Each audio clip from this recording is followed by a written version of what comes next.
О, майко моя, родино света, защо тъй горко, тъй скробно плачеш? Гарване, и ти, птицо проклета, над чий там гроб тъй грозно грачеш? О, зная. Ти плачеш, майко, за той, че си черна рубиня. За той, че твоят свещен глас, майко, е глас без помощ, глас в пустиня. Плачи.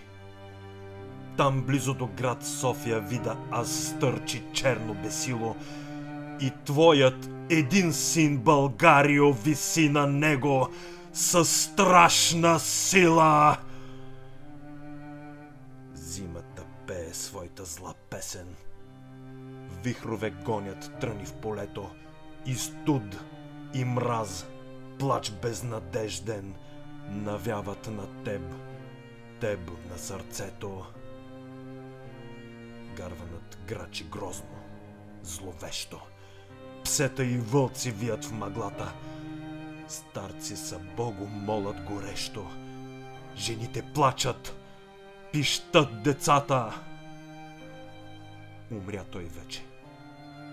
Юнашка сила твоите тирани скриха в земята.